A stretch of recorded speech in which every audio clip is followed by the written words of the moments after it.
us will head into a job interview upon our completion here at BYU, Idaho. Some of us have already had that experience, but after learning about nonverbal communication, well, what would you change? Did you realize that what you do in an interview is more important than what you say? Studies suggest only 7% of your communication comes from the actual words you say, but 93% comes from your nonverbal signals, which operate together in a cluster, such as vocal elements, facial expression, clothing, and gestures. Today, I'm going to demonstrate how using your nonverbal signals can help you ace your next job interview. Artifacts in nonverbal communication are those things which adorn the body. These objects send messages to others about us, as well as saying something about ourselves and our selection of these items. You must come dressed for success. Proper attire for men who are interviewing is usually a business suit, a neutral color such as black, gray, or navy blue, a neutral colored tie, dark colored socks, and dress shoes. Women's attire is usually a neutral colored business skirt or pants, a solid colored blouse, minimal jewelry, and medium to low heel shoes that match or complement your skirt or pants. Now that you look the part, let's head to the job interview. When a person physically puts one part of their body against another person's body, the person is communicating through touch. In America, we greet others with the shaking of hands.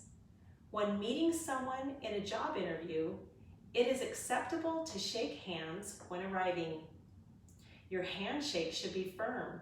The best way to gauge how firm is just to match the interviewer's grip. Avoid soft or squishy handshakes. If you tend to get sweaty hands, try to go to the bathroom first and wash your hands upon arrival.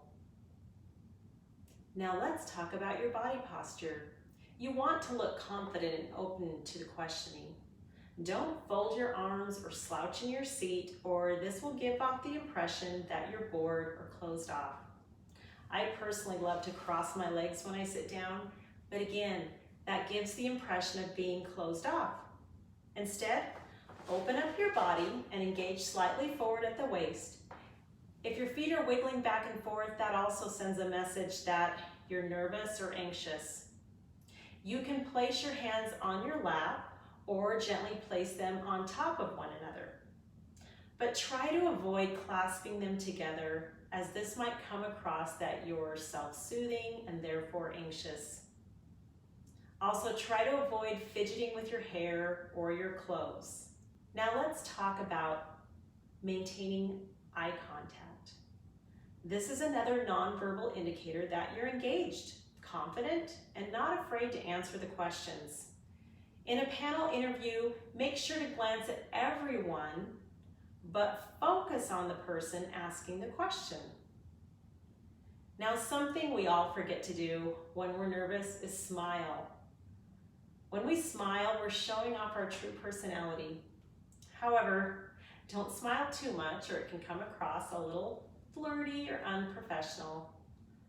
Smiling, making good eye contact, and occasionally nodding when the interviewer is talking are all good indicators that you're interested and engaged in the interview. And finally, concentrate on your paralanguage, which are the vocal elements beyond the words themselves. Vocal quality communicates non-verbally to the listening ear. These sound elements communicate about you, what you say, and what you feel.